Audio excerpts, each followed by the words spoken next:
The Evermore podcast is now sponsored by WFST Total Compliance.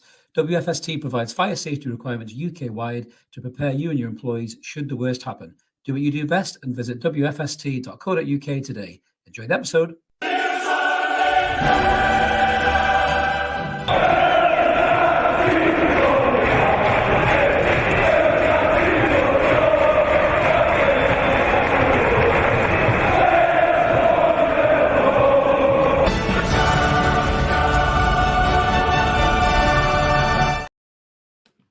Good evening, everyone. Welcome back to the last Evermore of the season. We love that video so much, Mark. That video is not changing all next season, hopefully until we don't go out the Champions League. But I'm not going to talk about that. So this is the last show of the season, last official show of the season. And with it, we've got our end of season awards. So we're going to get through loads of this in a minute. I'm joined by a few of our award winners. I've got the man with the most volatile pet of 2023 that causes more bother than Craig Bellamy at an airport. We've got Mark, the owner of the podcast.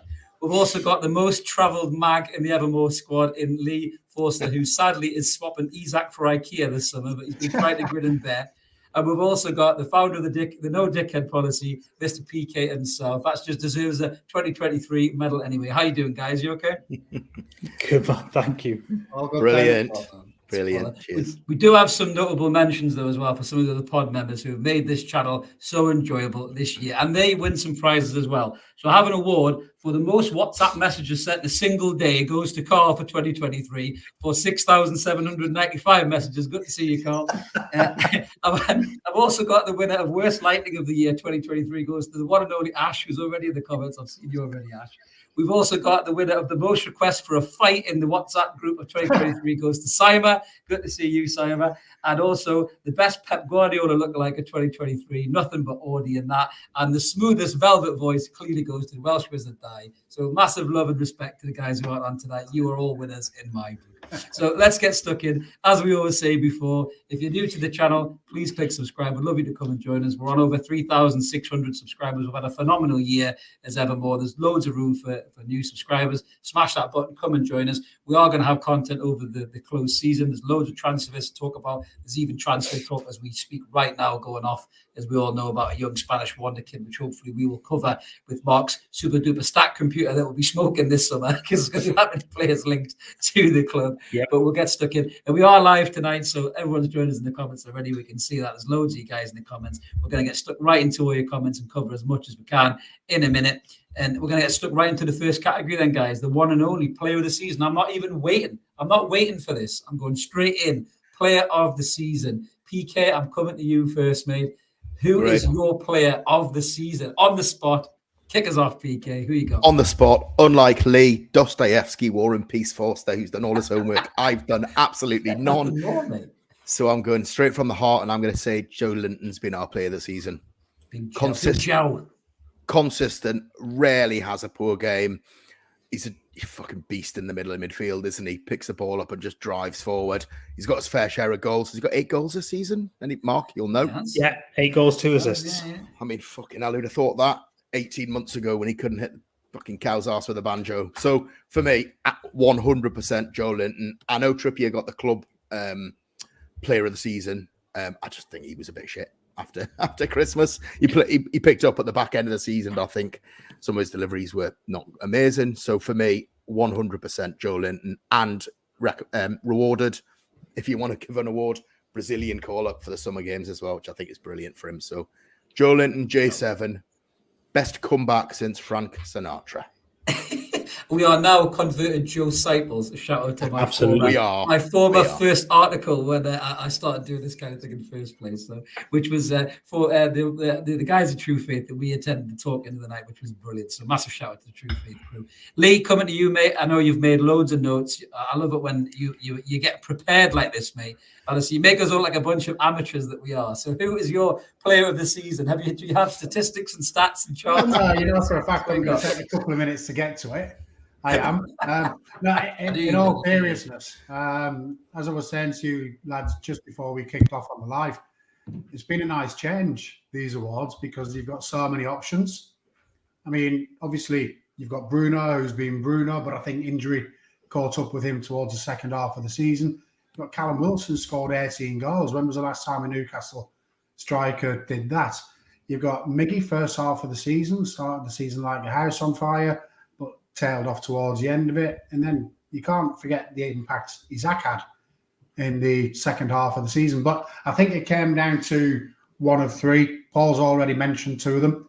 Trippier, I mean, he was ever present over the course of the league season, 38 games, not bad for somebody who's apparently getting on. He was Mr. Consistency. He was 7.58 every single game this season. He's the consummate pro, and he was the first one through the door after the takeover. And I think he's the reason for a lot of what we've done over the course of the past 18 months. You mentioned Joe Linton. We all know the difference he makes to the team. He complements Bruno, he complements Willock when he plays on the opposite flank. But I'm going for a curveball for my player of the season, and I know that PK can't wait to get at me for this. I'm going for Sven Botman. I am. I'm going for Sven Botman. I can't see passing personally. We've got to remember this lad turned 23 back in December. He's still a babe. He is. He's moved abroad to a new league, a league that is notoriously difficult to settle in for foreign players, and he's still finding his feet. He's played 36 games this season. But what he's done in his first season, when you look back at centre-halves we've had previously coming from abroad, he just eclipses all of them. He dominates centre-forwards in a league where the attacking players are notoriously physical, and other players have struggled to acclimatise. He's assured, he's confident, he oozes confidence, and that confidence spreads amongst the rest of the back four. I saw a stat today. This is me doing my homework. We got 20 bookings across our regular back four this season of Byrne, Botman, Shea and Trippier. Botman only got 2 of those bookings. He did, which tells me that he's not one for throwing himself into unnecessary tackles. Brentford away apart. But for me, I just think the way Botman settled in this season, I think in another one who's just been called up to the Dutch squad for the forthcoming Euro qualifiers. And I just think he's been immense. And if this is his first season, God knows what we're going to get over the next 3, 4, 5 years. I said at the start of the season that Botman could be our company. And I stand by that even more now than I did back in August. I just think he's been outstanding. I think that's a fair shout. I do. I mean, to come into a league like that, guys, and as Lee says there, just to look so settled. I mean, you know, I saw him live in the flesh against City when I was with UPK, and Haaland didn't cause him that many problems. You know, he got away from him maybe once or twice, and because Haaland's that good, he can do that to any defender in the world. But you watch this boy, as Lee says, the age that he is, to come into a league like this, and you know, with that big price tag on and all that expectation, and just to deliver like that, PK, surely you can't disagree with Lee's choice there, mate. That's a hell of a choice. Well, I'll disagree with this choice. I think Joe Linton's been a better overall player for the season. I think Botman's brilliant, right? Botman will be the best centre half I've seen in my 30 years of having a season. I think so. Better than Woodgate was mine before. Yeah, Woodgate was mine before. But Woodgate just didn't play. I reckon he's played more games than Woodgate has for us. He probably has. In fairness, Woodgate probably only played mid-20s, maybe. I just think that he maybe just tired a little bit at the back end of the season and made a couple of mistakes. But yeah, I love the guy. I think he's brilliant. But Joe Linton was my player of the season. Just my opinion. This is going to be a reoccurring trend, I can see. Mark's all quiet there, looking very pensive. Mark, who is your player of the season? You're going to throw another curveball in, bet you're going to be more steady away. Casemiro. It's not. Wrong podcast, Mark. Wrong podcast. Come on. Seriously. United, mate. I'm not going through that again. No, look, I think it's tough to look past Bruno for me. I agree with Joe Linton. I think he's been absolutely brilliant, and he continues to be this reformed player. But the amount of work that Bruno puts in, the amount of quality that he has, and the simple fact is that Newcastle haven't won a game without him this season is a huge thing. He's been on one leg pretty much for the last couple of months as well, and although his form hasn't been nearly the level it was before, he's still such an influential player on that field. He's got 5 goals, 5 assists across the season. He's played 40 games across all competitions. And he's been brilliant. And again, he's 25. There's plenty of time for him to get better and better and better, which is frightening. He's just been, like I say, he's just been exceptional. And I get that there's this point of there's probably 6 players you could hand this to easily because there are so many options, as you've already said. But I just think he's that level. Isn't he off to Liverpool, apparently, according to social media? Is he not? Or Barcelona? Or Barca, yeah. Well, a load of bollocks. He's going fucking nowhere. Jog on. Get off FIFA career mode, you little knackers. I'm not having any of that shit. So yeah, well, I'm gonna book. Well, not say book the trend. I'm gonna probably follow the trend. For me, it's Kieran Trippier. I know he had his moments where he dipped a little bit, as you say, PK. But I think everything about the man, not just what he does in terms of his ability, but his presence as a captain as well, the way he pulls everybody else together, talking to the young lads like Botman, like Willock and Longstaff and guys like that. He's constantly just running that team on the park. You've got Eddie and obviously JT on the side, but he runs that team on the park. The respect that they all have for him is so self-evident, and he's such a good footballer. I often watch him and Bruno, as Mark rightly says, and their touch and their awareness and their vision is, you can just see it's levels above everybody else. Even when they're just knocking the ball between each other, you kind of sit back a minute and you go, do you know what? These two are next level. Like, this is where we're going as a club, signing players as good as these two. And I just think for everything that the only downside probably for Kieran Trippier, as Lee pointed out, he's no spring chicken, sadly, but the kind of clock is ticking a bit. We're thinking, how much more can we get out of him? Definitely another season, no doubt about that. He's played the entire season. He's been phenomenal. He's rightly so up for Player of the Year in the Premier League. He'll be in that PFA team, hands down, at that right back slot. He's got nearly as many assists as Kevin De Bruyne, who I think it's been announced already. Sorry, Chris. Has it been announced? Sorry, yeah. Holland was Player of the Year, and Trippier was in the Team of the Year. Yeah, well, Trippier's in the team, hands down. Yeah, but as I said about his assists, I mean, he could pass a ball through a crack in a fucking bank vault. Trippier, he's that good at finding his man. You know what I mean? He's incredible for a right back as well. I mean, I almost wish we had 2 of them, one at right back, one at right wing, and we would be unstoppable, to be fair. Or I almost wish we had one on the other side. So for me, definitely Kieran Trippier, not just for the player, but for his presence as a captain. I do like Jamal Lascelles, and I think Jamal Lascelles has been a good captain for this club at a difficult time. But Kieran Trippier, since he put that armband on, 100% has been Newcastle captain. He always gives Jamal Lascelles his shout out, and I respect him for that. But I think Jamal Lascelles will go in the summer, and Trippier is going to be the best captain we've had, hands down. Since you could say Shearer led by example. He wasn't really a proper captain. He led by example. But I mean, I think Kieran Trippier deserves all the praise that he gets. But some of the shouts out in the comments there as well. We haven't talked about him in this particular category. But a huge shout out for Joe Willock as well, guys. I think Joe Willock has been sensational this season. Yeah. Lee, just a little bit on Joe Willock, mate. I mean, how class has he been, and how harsh has it been that he's not had any England recognition for the way he's played? I think it's really harsh that he's not had any England recognition when you look at some of the players that are being picked on a regular basis by Southgate. And I would say it's borderline disrespectful to Willock's performances over the course of the past 12, 18 months.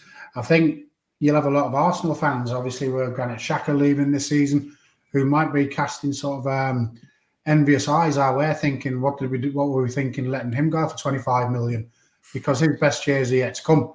And we know what sort of player he is in terms of his engine, the ground he covers. We know he can go on these goal-scoring runs and what have you. He's creative.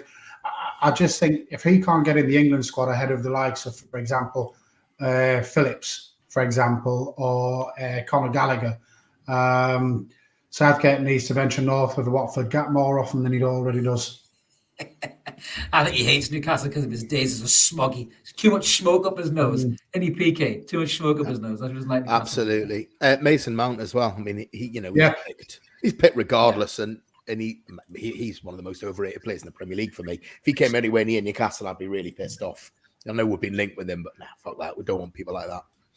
Now Willock's been brilliant, absolutely brilliant. Just needs to add more goals and assists to his game. I think he went on that purple patch when he was on loan, when he got 7 in 7 to basically keep us up under the Baron.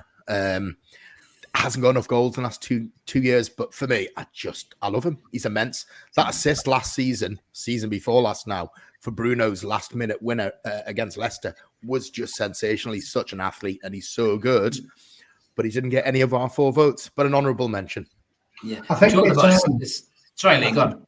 I think it's interesting that the 4 of us have each gone for a different player, and I don't think any one of us could really present a strong argument against any of our picks.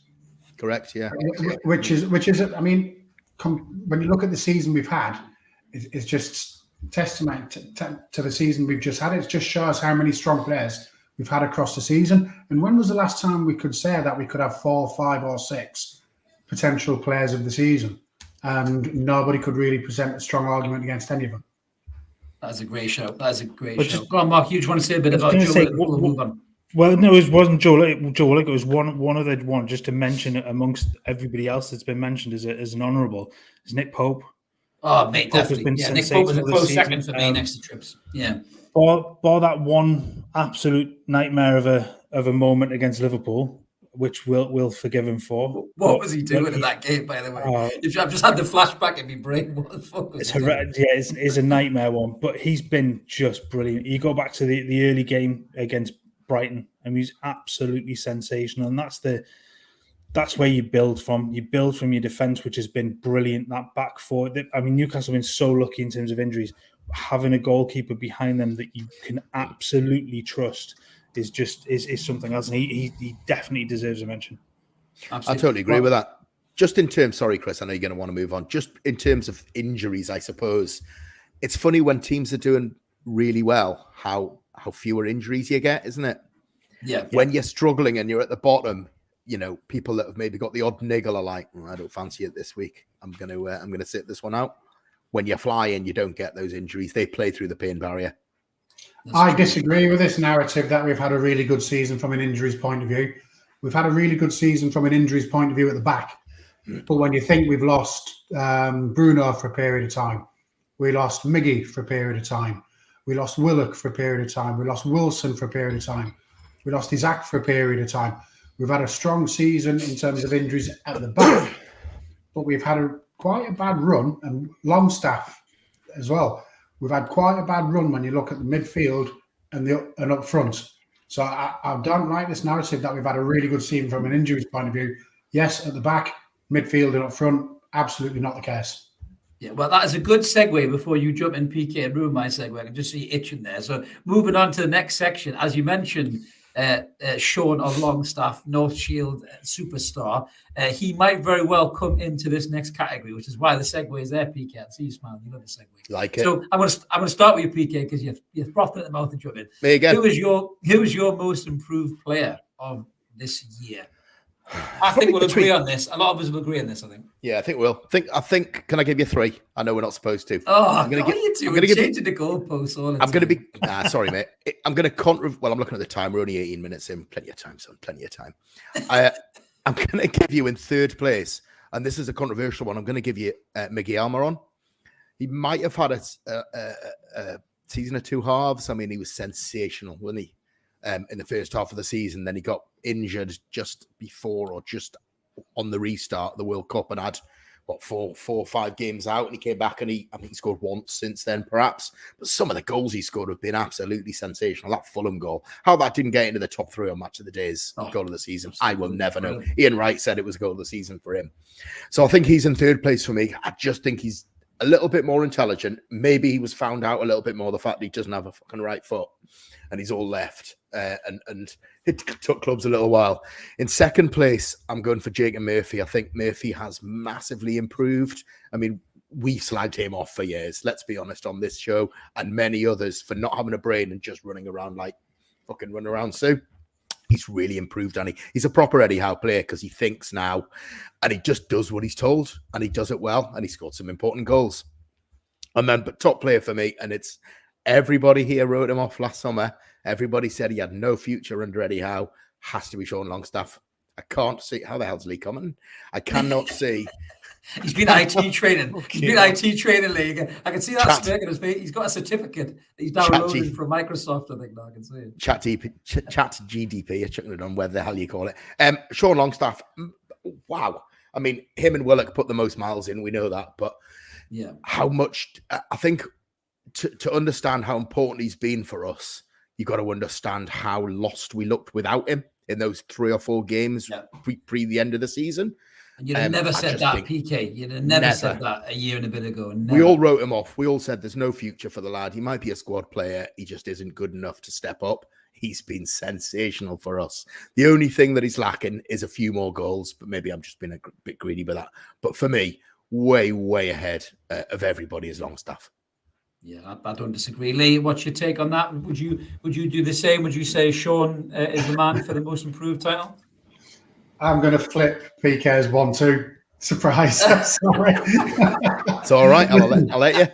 Yeah, I mean, listen, Longstaff, 2 years ago, he was on his way out of the club. I mean, he was on his way out of the club voluntarily, thanks to that fat fucking fraud that we had as a manager. Yep. When you think about it, if you'd have said 12 months ago that Sean Longstaff actually improves Bruno Guimaraes as a player, people would have had you sectioned, but he does. Bruno's a different player when he's got Longstaff in the same midfield as him, and that tells you everything, you know. You mentioned that he was missed for those 4 games. I think it was Arsenal, Leeds, Chelsea. PK missed at the end of the season, and we did. What I would like to know is how close would we have been to Manchester United potentially had we had him available for those 4 games that he missed, because he just brings a total different energy to the midfield. The reason I've not given it to Longstaff is because he's rediscovered the form that he was showing back in late 2019. Everybody will have remembered where people were comparing him and Declan Rice, for Christ's sake. He was playing that well at the time, and he was playing out of his skin in December 2019 before we got the injury down at West Ham. And that's the reason I've not given him it, because I think we've always had a player in Longstaff, and he's always had the ability to be that good. Whereas Jacob Murphy, until 12 months ago, was almost a bit of a joke figure amongst the fan base. PK, you've been in the ground under Bruce, 65, 70, 80 minutes, substitutes coming on, Jacob Murphy's number goes up and he's announced as a sub. Oh, for fuck's sake, that's a pointless substitution. We signed the wrong brother, I've heard, and things along those lines. John Anderson, just put it in the net, sort of thing. Jacob Murphy was a parody of Premier League footballer at Newcastle. Now, the post acted like a magnet to him half the time, but you don't get that anymore. You simply do not get that anymore. You get no sort of what's the word I'm after? You get no abuse from the fans. You don't get any sort of kickback from the fans when he comes on as a sub, or even when he starts. I mean, he's played in 36 games this season. He's got 1,242 minutes for a team that finished in the top 4. That's mental when you think where he was just 18 months ago. He's got 4 goals, a couple of assists, and let's not forget he's our shithouser in chief. Some of the moments he's given us this season, not just that, the smile after the Tottenham game, waving the player off, the way he looked, I think it was at Marco Silva. I just think, for me, the way he's a full about turn, similar to the way Joe Linton was. Whereas, as I say, Longstaff, for me, we knew there was a player in there. Nobody ever thought there was a player in Jacob Murphy. So for me, I've gone for him. And my final point on Jacob Murphy, Eddie Howe values him hugely. And if Eddie Howe values him hugely, that's good enough for me. What I love about Murphy as well, I must admit, the reaction when we qualified for Champions League, you could see what it meant to the lad, couldn't you? The emotion that was on his face. It would have been the same as somebody in the Leazes or the Gallagher end. You could just see it.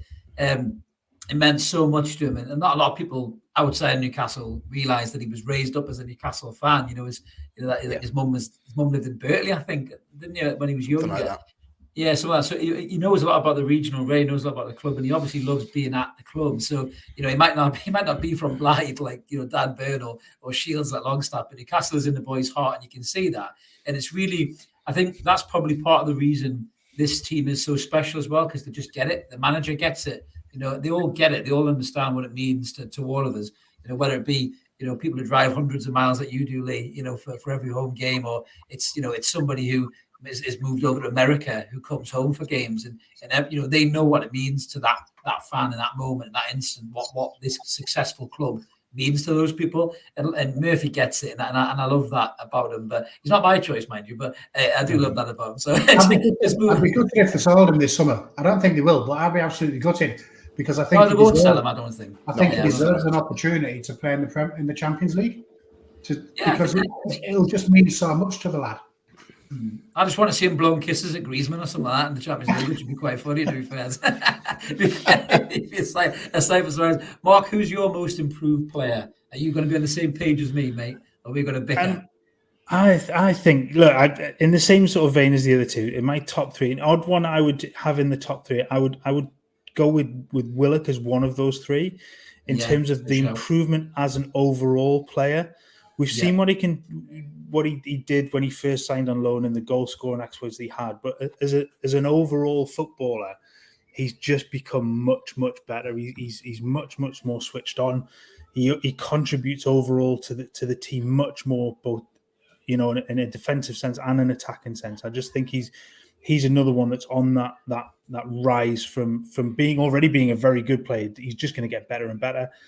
The top two again, Longstaff and Murphy, and I'm kind of torn between the two, and I'm a little bit on Lee's side with this. That I have to go.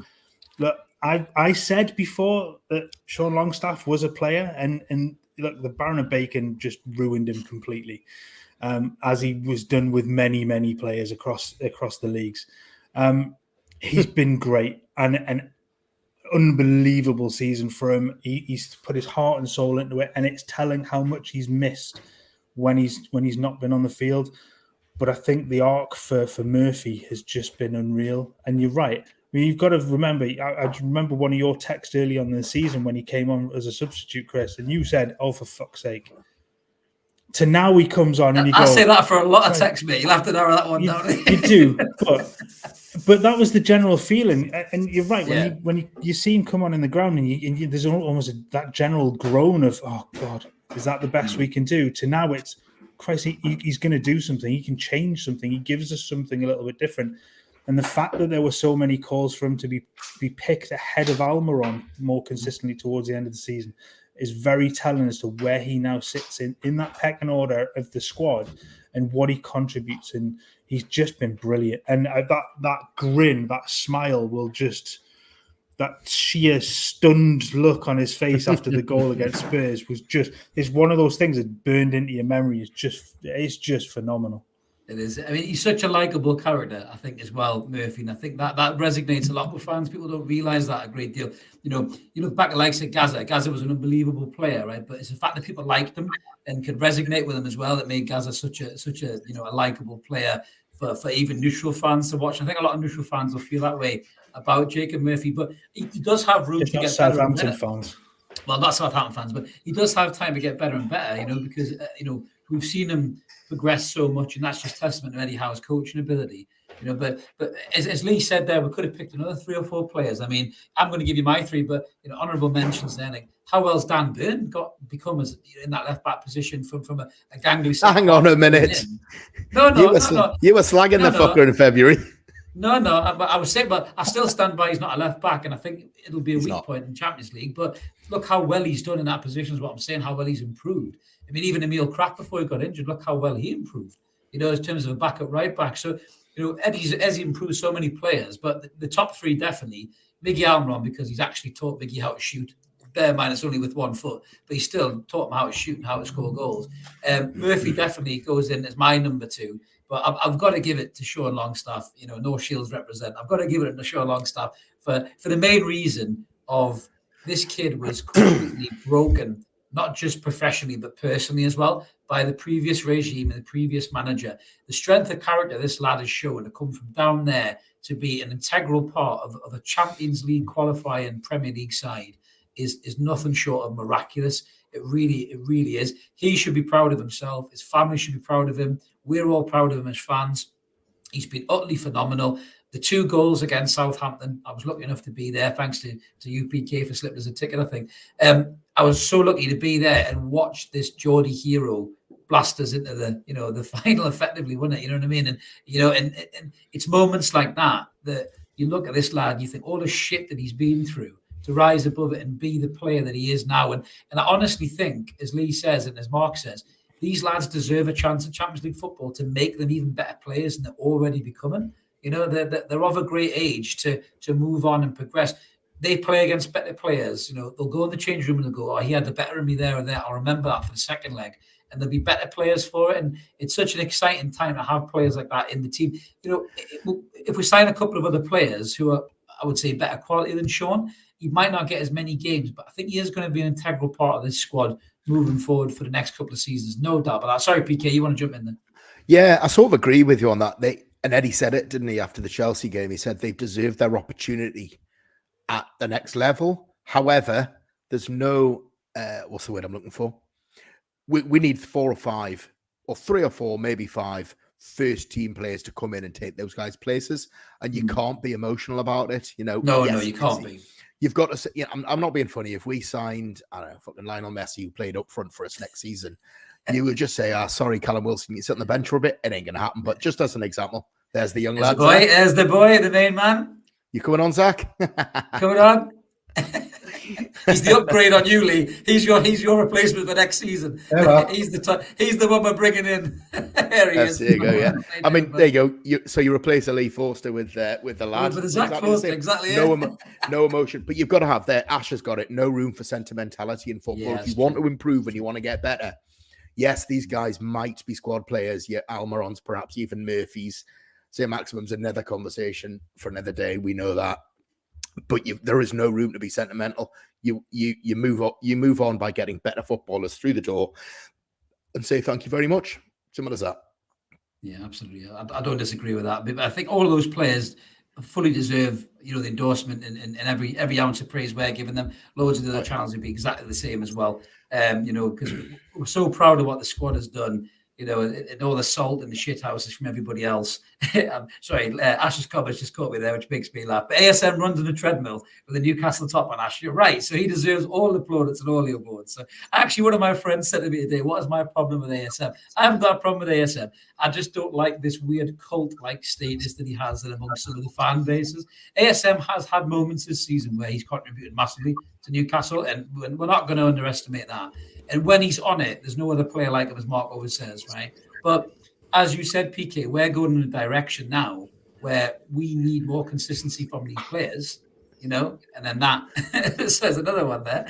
I've just seen that comment there. I'll pull it up in a minute, PK. Lee's laughing. This is the revenge of Lee Forster here, but I'm going to pull this up. It's totally throwing me off his stride. I'm coming to it in a minute. But yeah, going back to ASM, if he can get with the program and become more disciplined, he can be a valuable member of the squad. But I think he wants that limelight, and that's why I don't think he'll be here next season. Gone in the summer for me. Yeah.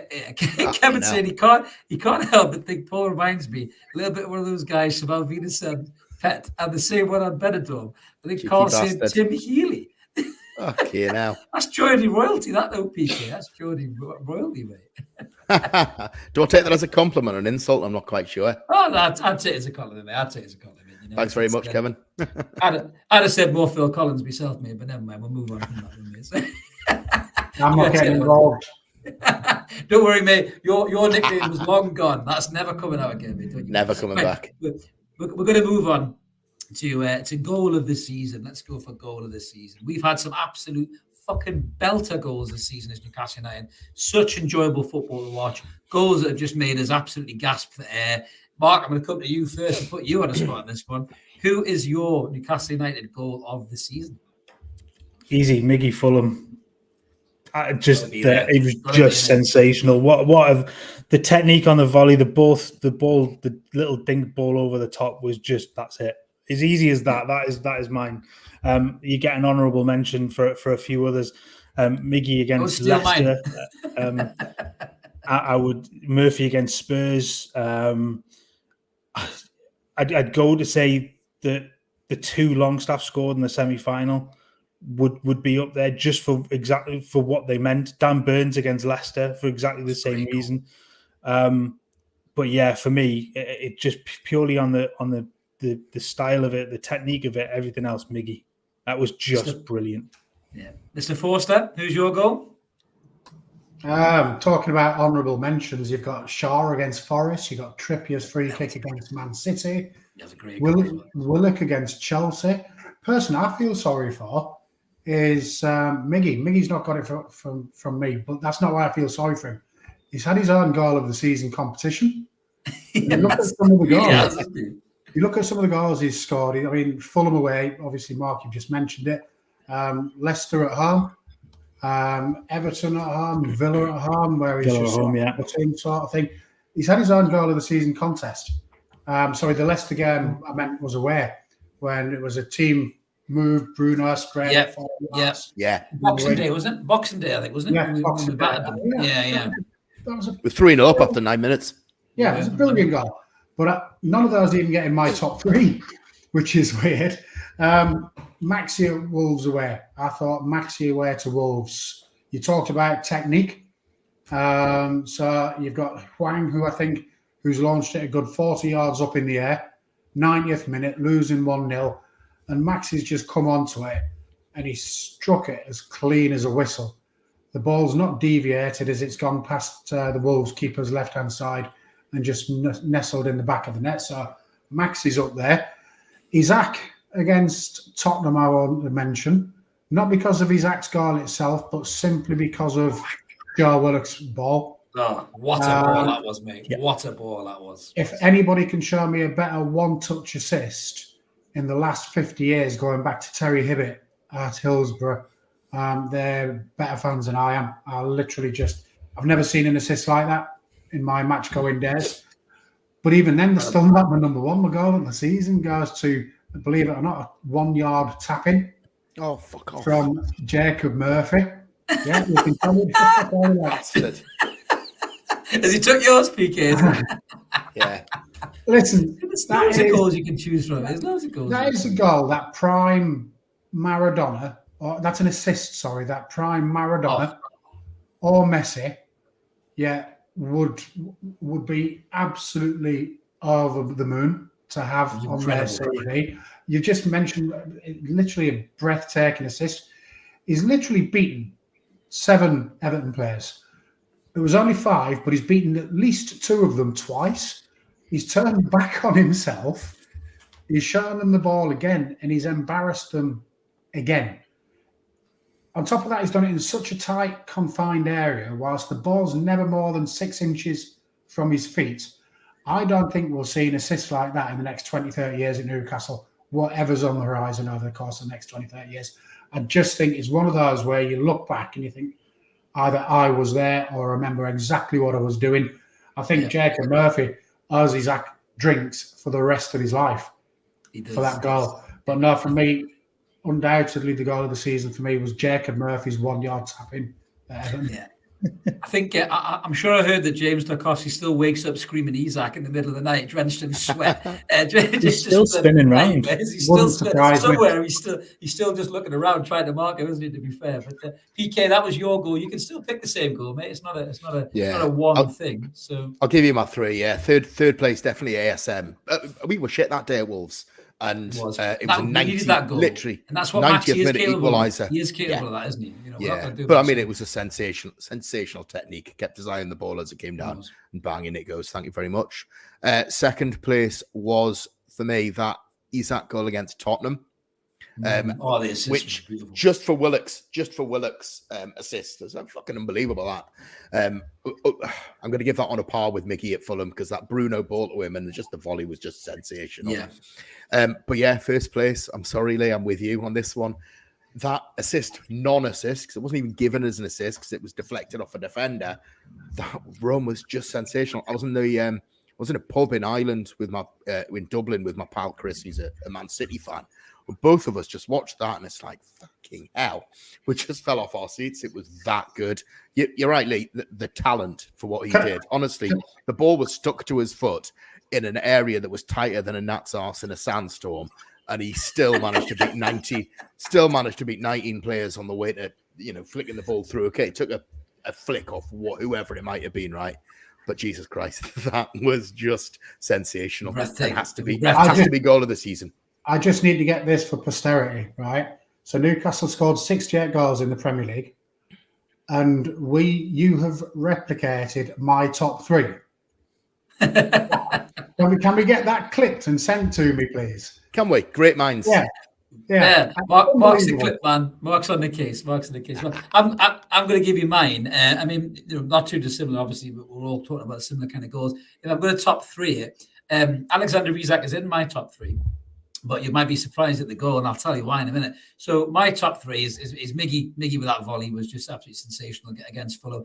And actually, for number two, just because of the pure, beautiful arrogance of it, was Wilson's curler against Everton in that top corner. Just because he was just brimming with confidence, and he just looked like he could beat any fucker on the park, no matter who was in front of him. And I loved it, the fact that it was against those Scouse Mackham bastards. That really made me smile. But the one goal, the top goal for me, and it's a bit of a weird goal. It's not a 30-yard rake or nothing like that. And amongst all these amazing finishes that we had, it's Isak against Forest, because of the pure invention of this goal. The ball come over, and I sat and I watched it, and I thought, how the fuck did he do that? And I've not said that about a player since I was watching Eric Cantona or Dennis Bergkamp. I just had to sit there and watch the replay, like with no distraction, to think, how the fuck did he score that goal? And even the Sky commentator was also saying, in a more professional way, how the fuck did he score that goal? And it was just the pure, instinctiveness of flicking that leg out, and then just the pure kind of confidence of, I meant to do that. I'm Alexander Isak. That's what I do. And I was just thought, wow, we've got a player like that for us now, which is fucking unbelievable, man. Not a word of a lie, Chris. Not a word of a lie. It took us on the ground about 10 seconds to realise he'd scored that. I'm not surprised. It was the biggest delay to a celebration of a goal at an away match I've ever known. It was weird. It was very, very strange. It took a good 5 to 10 seconds for us to realise that he'd actually scored. It was amazing. I mean, there has been some unbelievable goals. I mean, somebody said earlier we're not giving Callum Wilson credit. That's the furthest thing from the truth. We've done nothing but give Wilson credit on every pod we've done. Some of Wilson's goals this season have been unbelievable. All types of striker goals. Was it the Forest one with the little chip right at the start of the season? The little dink pass over the top after Shaw's screamer. His little kind of outside of the foot against City. His header against Man United. His goal against Spurs. He scored against massive teams. Wilson. He's really stood up this season. And showed us all that he deserves that number 9 shirt. And I think his run towards the end of the season, Mark, just to bring you in here, his run towards the end of the season, I think, saved his Newcastle career, because at one point, maybe the hierarchy might have been looking, thinking, is he done or what? And then he just reminded everybody what a fucking sensational striker he is, Callum Wilson. It's amazing what a little bit of competition does, isn't it? With him and Isak. Yeah, I wasn't asking you, PK. Oh shit! Sorry, just through my voice. It came out of PK. Yeah, like you can't disagree with that. I knew we should have got Jimmy Nail on instead, Mark. What did you like? No, look, PK's bang on it there. He was woeful after the World Cup. Whatever he was carrying, whatever he was dealing with at that point, he just looked shot. And you're right. We talked about, is that him done? If he doesn't improve, is there much use keeping him around at that point? But I mean, what was it? April was just phenomenal. He just went on that ridiculous run. He was scoring goals for fun. He got a better Haaland. He got a better goal per minute ratio than Erling Haaland. He outscored everybody in Europe in April, did he not? Yeah, absolutely. It was just, and it showed exactly what Callum Wilson is. And what we've talked about all along is what a goal scorer he is, and you give him the right service, you put the ball off him from, and he'll put it in the back of the net. And the Everton one then showed confidence breeds everything else, and he'll put the ball in from anywhere. Lee, just one final bit on Callum Wilson. It was always a question of his fitness, not his quality. With Callum, we all knew he was a goal scorer. We all knew how good he was, but it was always his fitness. Eddie Howe seems to have found a way to keep him fit. And I think that little bit of competition between the rotation of him and Isak has helped Callum be a better player. Would you agree with that, Lee? I would. I think he hit a wall. He got to the World Cup, which we all know was his big goal at the start of the season. He played out of his skin. I think he hit a wall at the World Cup. The training would have been different at the World Cup. And you can imagine when you built yourself up for so long to achieve something, which was being picked to go and represent your country at a World Cup, and then probably to come back somewhat deflated, because he only got a couple of very, very brief substitute appearances. I just wish he'd not squared that ball. He should have scored that himself. Get a goal at the World Cup. It showed the sort of player he is. And then to come back and have probably a 3-4 week break, it must have been really difficult for him from a motivational point of view. And I think that impacted him. He obviously had well-chronicled illness, rumours again of long COVID potentially. But as you say, I mean, come April, excuse me, Eddie's obviously found the right mix in terms of training, game time, and what have you, and getting into the right physical condition. And God Almighty, we've seen. Listen, I'll hold my hands up. For 2 months after we resumed the season in December, I think it was at Leicester. For 2 months, I thought he was done. But he's taken great pleasure in, if you listen to his podcasts, improving everybody wrong. And long may it continue, because he's a player that anybody in the top 6 would love to have in this one. Well, that's a sensational comment there from Kevin, that Wilson ended Brilliant. 5th highest goal scorer in the Premier League. You think about the players that are in the Premier League, is absolutely unbelievable. Sorry, I had a great comment from Ash there. Mentions illness and then he coughs. Super. Almost like you timed it. I was like you timed it, Ash. But yeah, so moving on to the next section. Again, brilliant for Callum. You just want to get that in there. The next section is game of the season. We've got some plethora of choices here to choose from.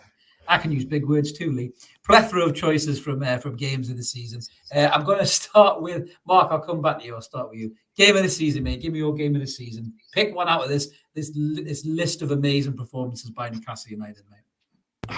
Yeah, I mean, there's about 15, aren't there, that you can go for this season. It's been an unbelievable. It's been an unbelievable season. I think again, probably. It comes down to 2, 3 for me in that regard. Man U, the win against Manchester United was just showed what Newcastle were about, coming back after the cup final defeat and putting the sword to them.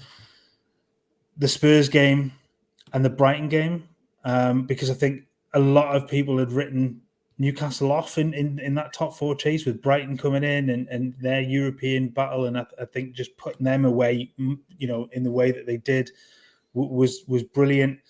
Spurs was just the most bonkers game of football I've ever watched in my entire life. I literally, I'm like, Cheryl's not the biggest football fan in the world, and she sat there and watched it just with a jaw on the floor, just going, What the hell's going on? I have no idea. It's like a FIFA game, wasn't it? When someone batters you and you want to turn the pad off. It was like that, wasn't it? I was waiting for the rage quit. That was. I think Lloris did rage quit at half time, didn't he? And I think I've mentioned 3 there, but the one for me, the game of the season that completely stands out for me, is the City game at home, which was just, we can go, as the players will say there, we can go toe to toe with the best in the league, and they did. ASM was unplayable. He tore Kyle Walker to shreds that day, and it was just such a performance. I mean, to go ahead the way that they did, to what was it, one down, to then go 3-1 up, the Trippier free kick and everything that went with it.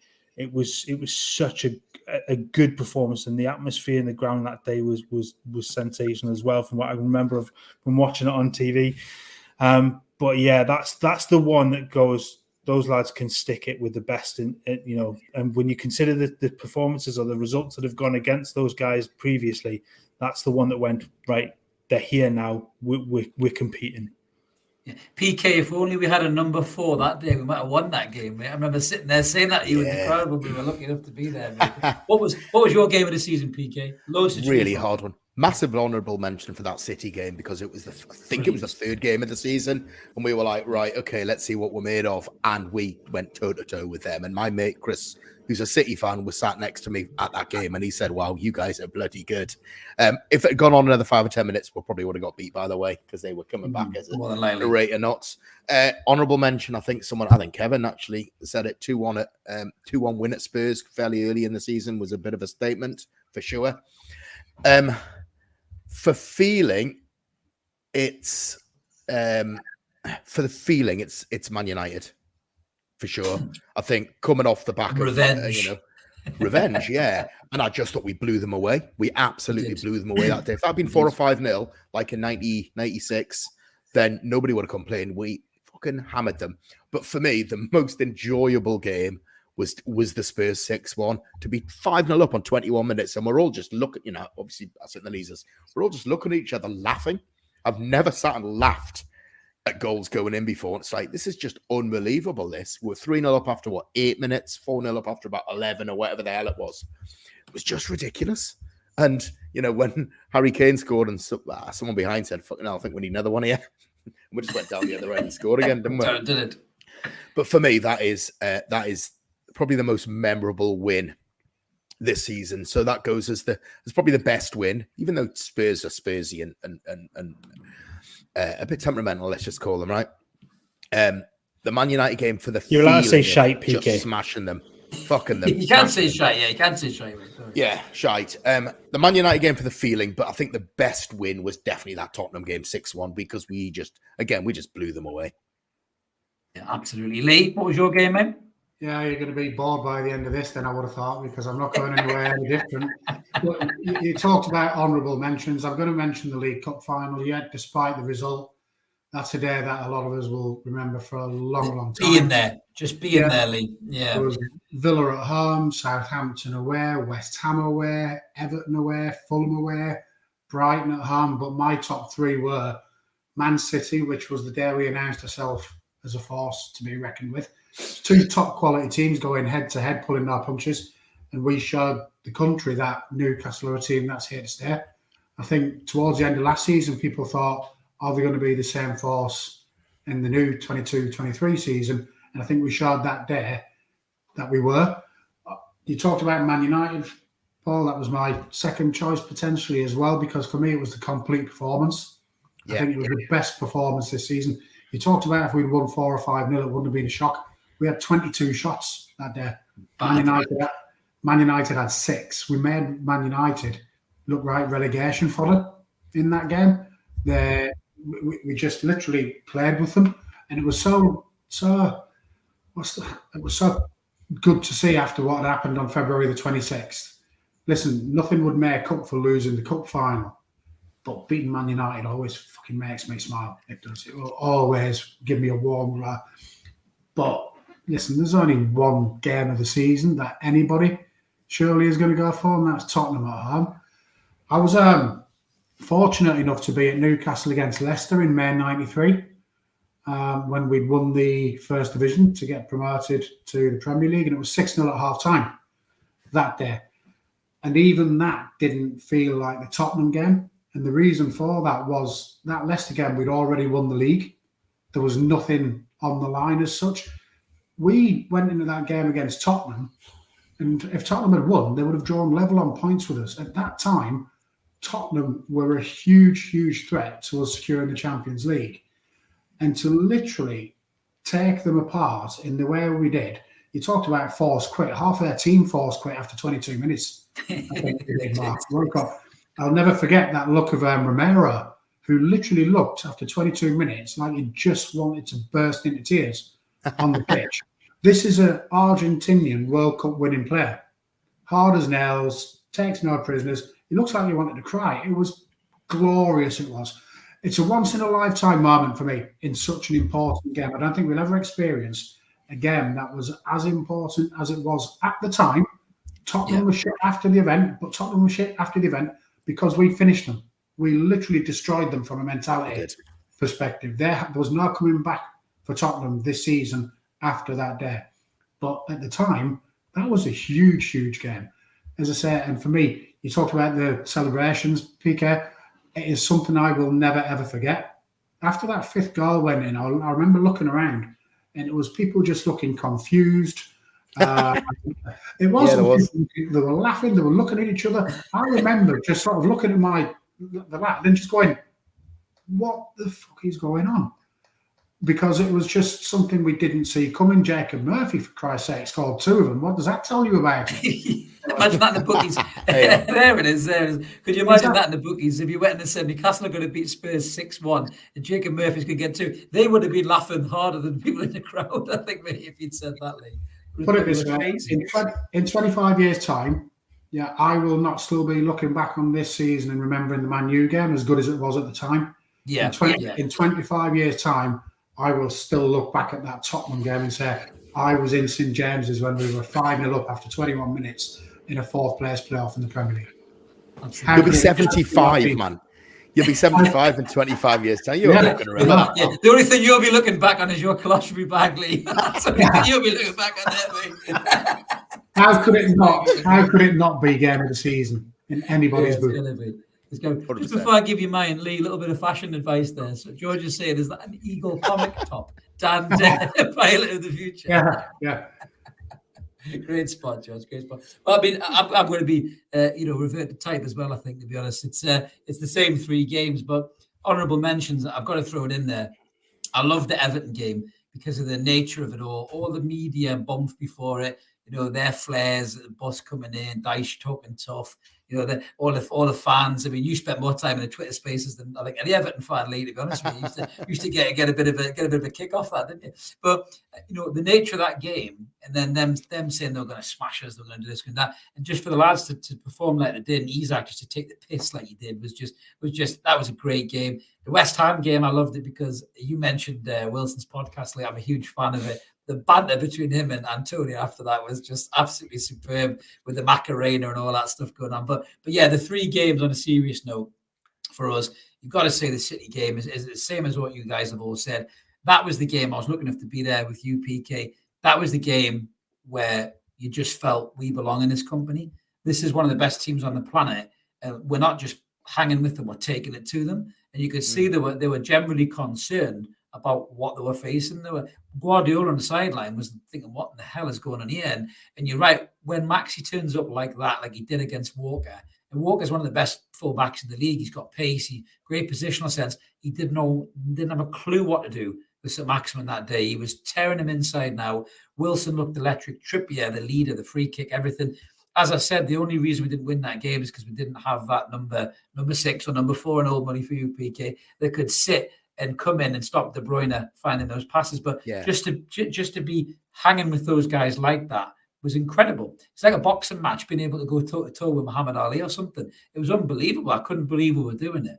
And then, as you say, Lee, I'm of an age of beating Manchester United always has a special place in my heart. I grew up hating Manchester United, as did Mark, because they just won everything. They would despise them. But the arrogance of Manchester United, even after winning a short handful of games and obviously beating us in the cup final, they thought they were going to cruise up to St. James's Park and just, blow us away. And it was the total opposite. But as you guys say, the Spurs game was just next level. It really was. It was just something that you couldn't quite believe was happening. And it wasn't just the goals, it was the quality of the goals as well. We talked about Willock's ball for Isak's goal, but everything about that looked like a Premier League winning team. That goal, that outside of the foot pass, the touch, the finish, it could have been, thrown back to an Henry goal for Arsenal winning the league, or an Andy Cole goal for Man United winning the league. We looked like a team that could win the league in that game. So yeah, I'm totally with you, lads. I thought them 3 games were utterly phenomenal.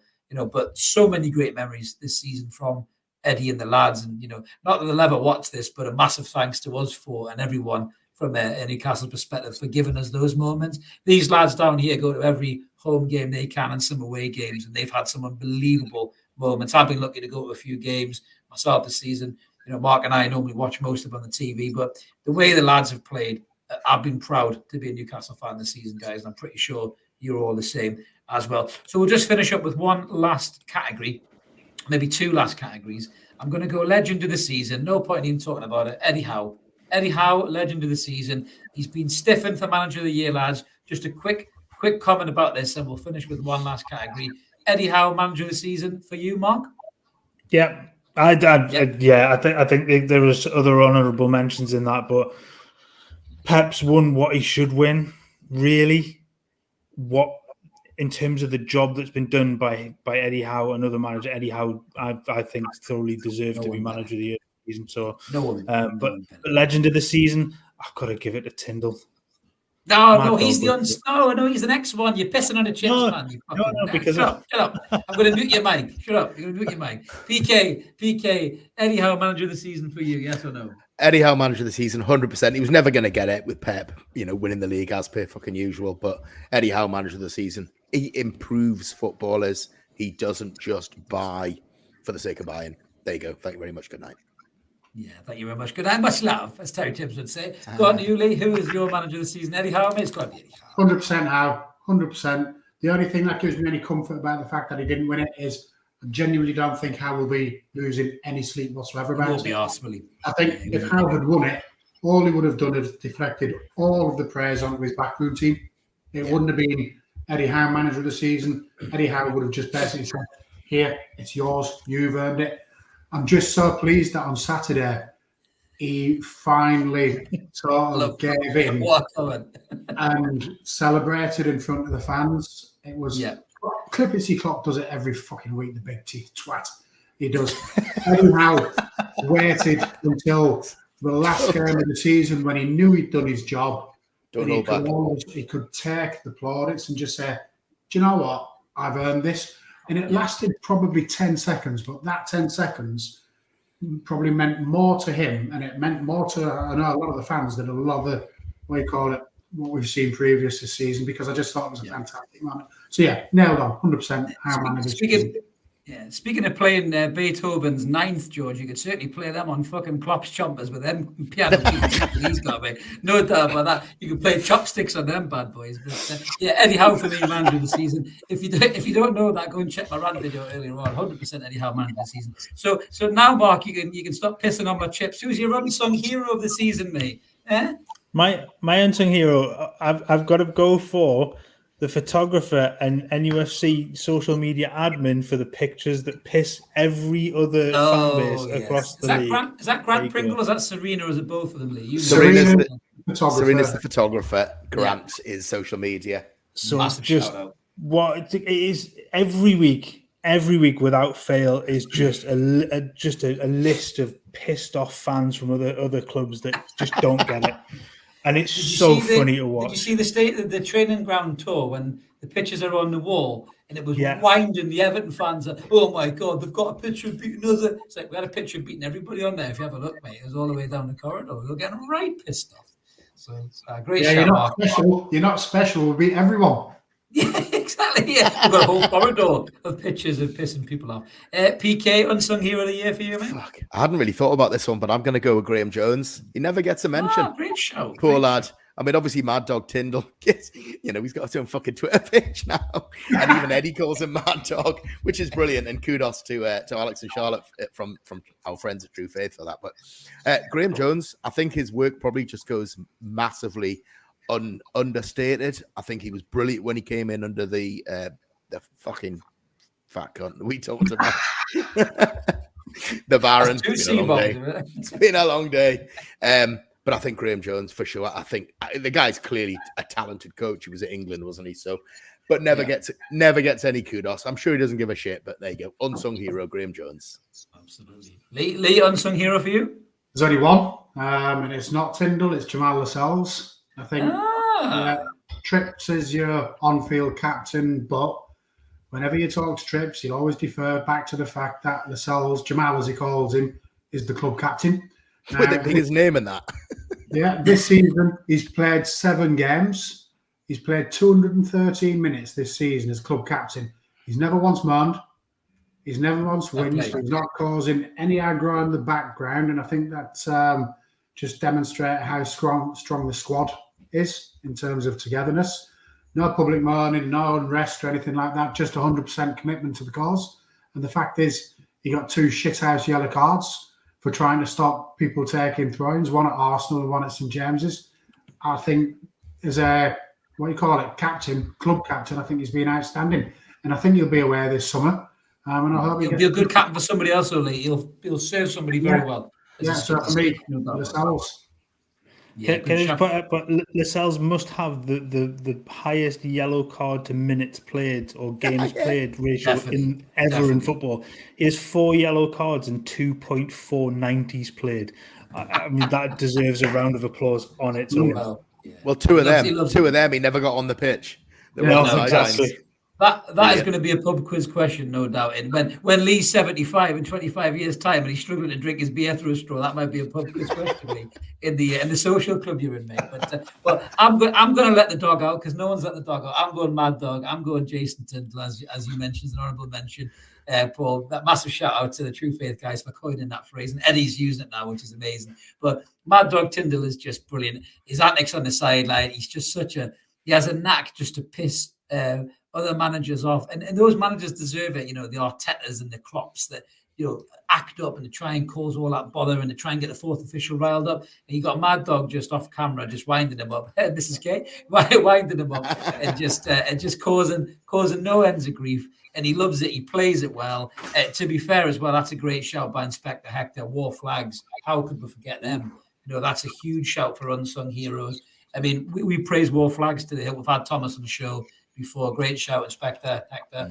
They are unbelievable, and I can't wait to see what those guys do next season with European football at St James's Park. It's going to be unbelievable, and away as well. They'll travel in numbers. But yeah, my unsung heroes, Jason Tyndall, close second, war flags. But that's us all wrapped up, guys. We've gone slightly over the time we normally do, but hey, it is the last one of the season. So it just leaves me to say, on behalf of all the guys and everybody involved in the podcast, we want to say thank you to everybody who's watched us this year, everybody who's subbed, everybody who's liked the videos. We massively appreciate it. We've had a phenomenal year. We really enjoy doing this and talking about this brilliant club that we call United. We are going to be back next season as Champions League Magpies, and we might get Lee live from Barcelona on some grainy video phone or something like that, but you never know what's going to happen. But we are going to have loads of content over the summer with the transfers and everything else. So until then, everybody, breathe, rest, relax, enjoy this mint season, and we're going to catch you all on the next Evermore next season. See you later, everybody. Thank you. Cheers. Cheers, guys. Bye-bye.